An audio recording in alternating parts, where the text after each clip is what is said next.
The moment of truth.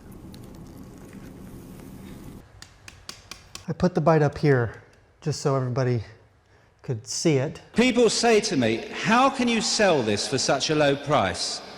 I say because it's total crap. So according to my very diligent research, he should have put that thought back in his mouth. Rich CEOs hating us and knowingly robbing us blind has been kind of a growing resentment in our culture for many years now. So whenever we get the chance to see them visibly hating their own products, it's just delicious. It just really is. And that's been the case here lately with the McDonald's CEO, Chris.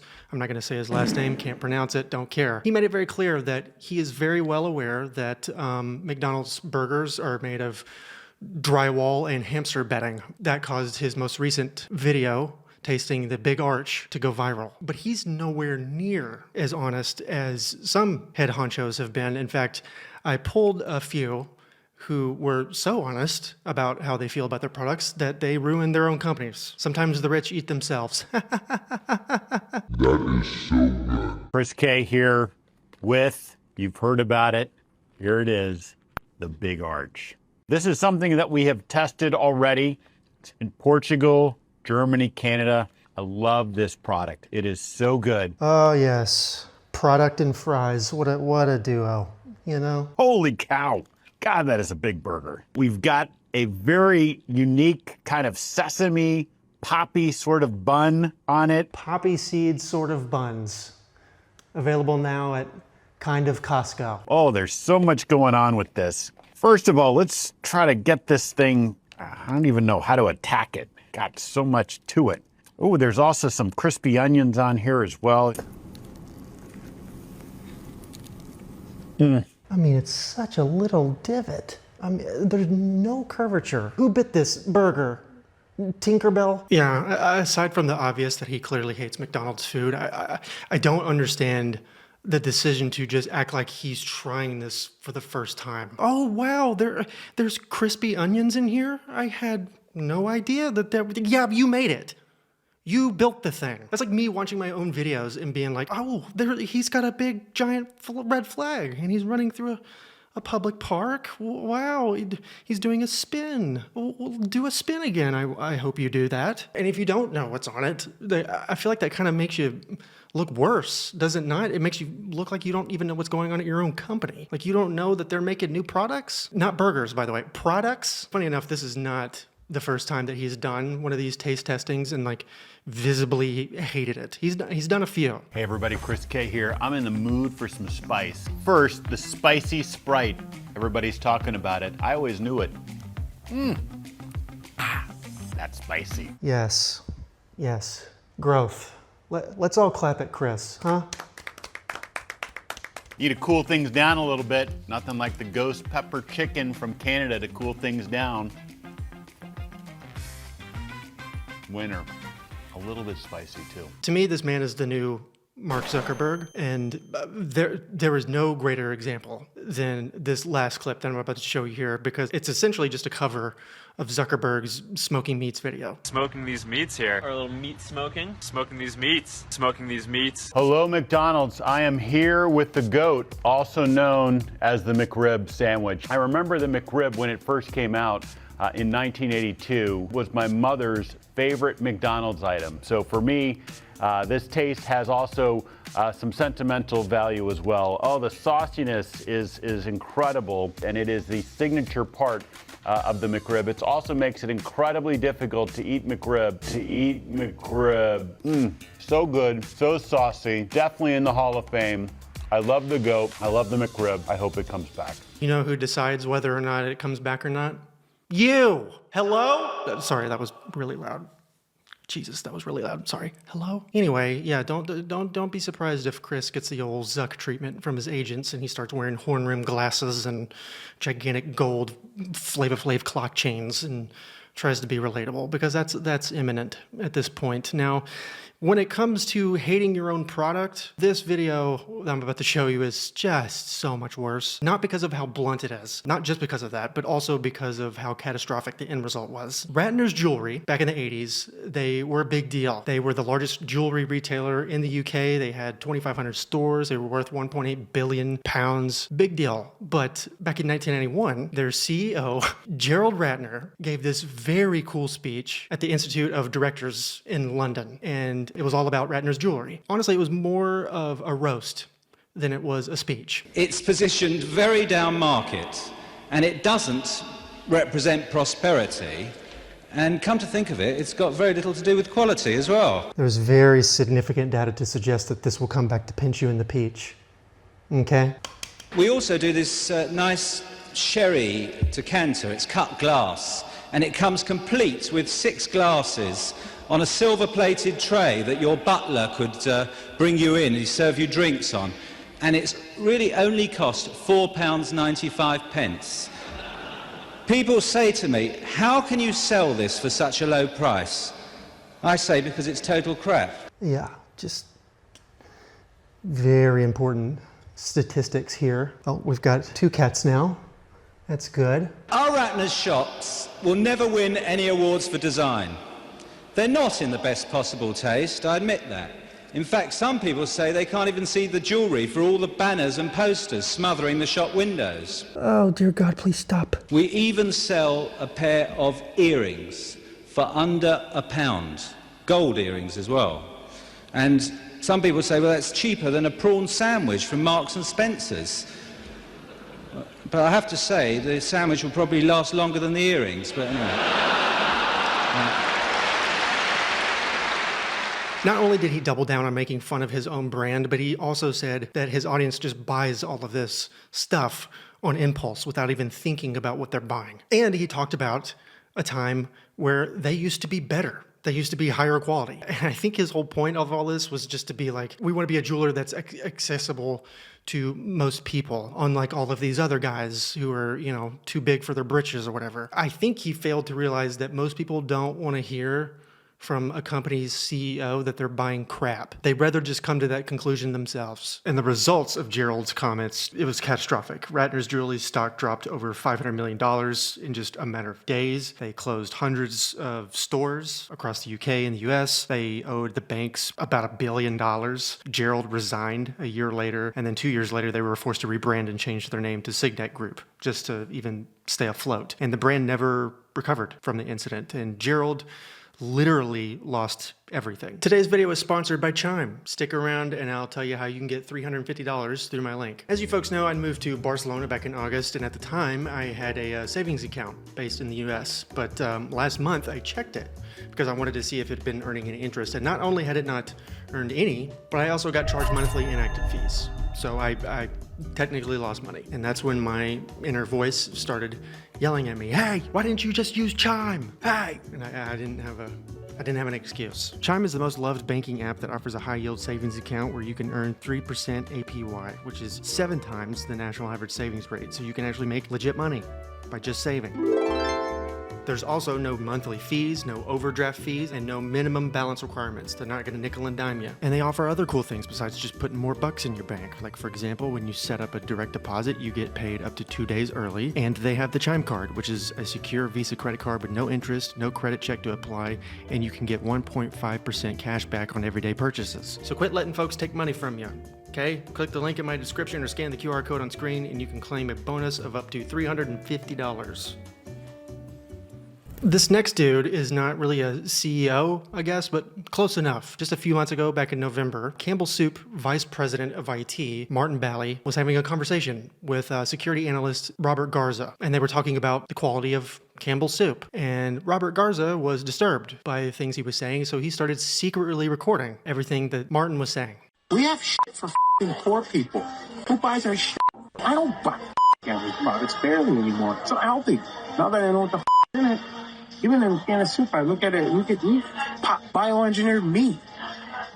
I don't want to eat a piece of chicken that came from a 3D printer. You? Oh, the stress is making me sick. Do you want some soup? Don't. Don't right now, okay? Yeah, he also said some pretty terrible things about Native Americans, which I will not put in this video. I will not play that. You can go find that yourself. Garza was so disgusted with Martin Biley's comments that he just decided to go to his supervisor and report him. And Campbell Soup did nothing about it. In fact, the only thing they really did was fire Robert Garza for reporting it. And then Robert filed a wrongful termination lawsuit, which is where this audio appeared, and that's how the audio got leaked. And then when it got leaked, that's when Martin got canned. Do you understand? Because Campbell's isn't a... Okay. Anyway, moving on to one that is just infuriating to me, Viral Nation. They're a hot topic right now because their CEO, Michael Rapinoe, is currently standing trial in a huge civil suit that's going on. And if you aren't familiar with Live Nation's business practices and why they're under so much constant criticism, they essentially operate as a monopoly, meaning they control the three major tiers of the music business, which is promotion, venues, and ticketing. They're the biggest promotion company in the entire world. They own every single arena, stadium, amphitheater, club that you can possibly think of, and they own Ticketmaster. So they are in charge of virtually all of the ticketing, and artists and concert goers, we all just have to abide by their rules and just pay whatever they want. And because of this, they can charge fans outrageous like VIP parking fees and just extra servicing and processing fees on top of the tickets that you buy online, which jacks up the ticket prices up to like 40%, not including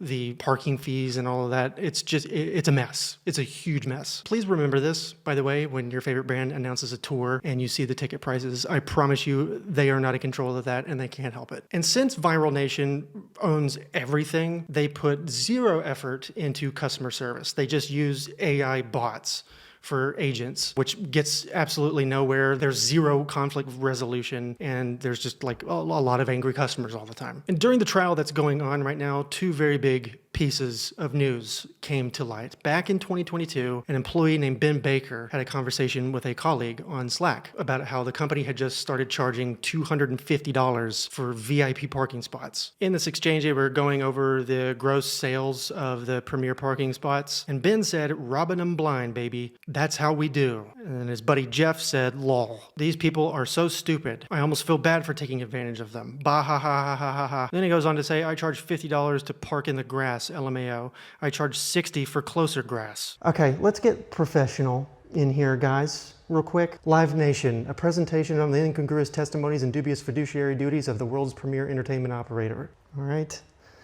So, how did this get here?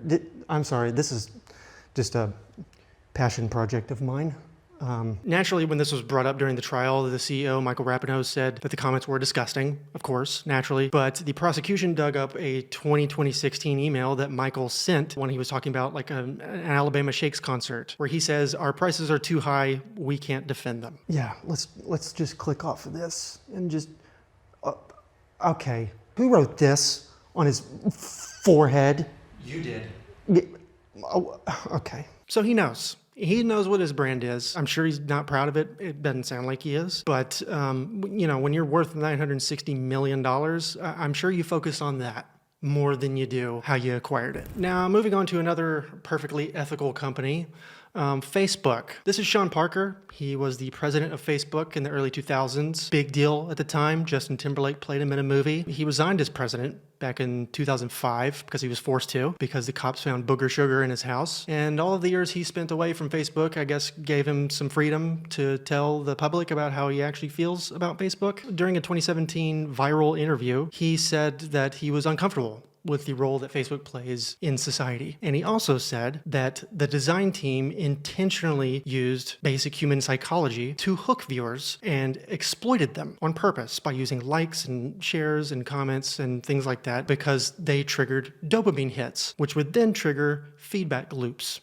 and get people addicted, specifically children. This was intentional. Pretty cool, huh? How do we consume as much of your time and conscious attention as possible. And that means that we need to sort of give you a little dopamine hit every once in a while because someone liked or commented on a photo or a post or whatever. And that's going to get you to contribute more content, and that's going to get you more likes and comments. I mean, it's a social validation feedback loop because you're exploiting a vulnerability in human psychology.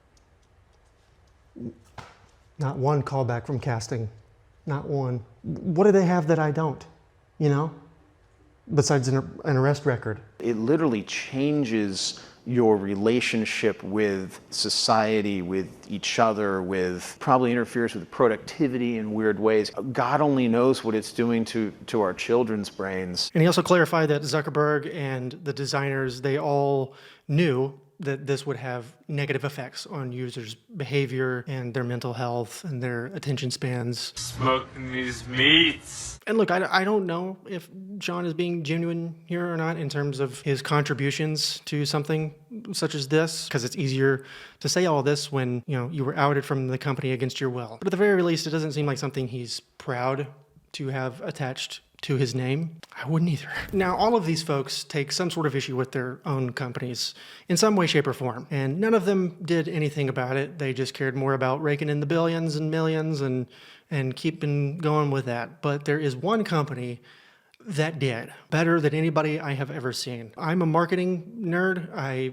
had a marketing agency job after I graduated college. I've always been very interested in it. And I have special interest ranted about this marketing campaign I'm about to talk about to my girlfriend probably 842 billion times, and she probably hates it at this point. But back when I was in high school, around 2008, 2009, Dominos put out this huge commercial campaign.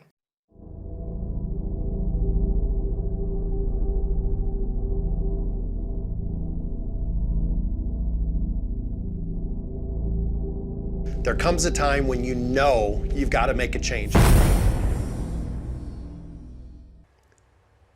Yeah, I have to be honest, okay? I have to be forthcoming. So, they admitted that their pizza sucked on national television, and they also ran magazine ads and billboards, just literally admitting that they didn't like their pizza either, which I don't think I've ever seen a company ever do that, ever. They listened to the folks who ate their pizza, and they decided to make a whole new recipe from scratch. It completely turned their company around. Everyone was very impressed with all of it, and it just completely turned everything around. Their sales just went through the roof and saved them, to be honest. And I think these rich fat suits who clearly hate their own brand could learn a thing or two from this and stop, you know, just being satisfied with raking in billions and millions of dollars and taking advantage of us and poisoning us. That's all. And speaking of insufferable people, alpha males. If you would like to see this alpha male give some of the coldest takes and weirdest takes you've ever seen in your entire life, and you want to see my cat Barbara completely take over my very professional presentation, click the box in the top left-hand corner, and I will see you over there. All right, that's my time. Toodles.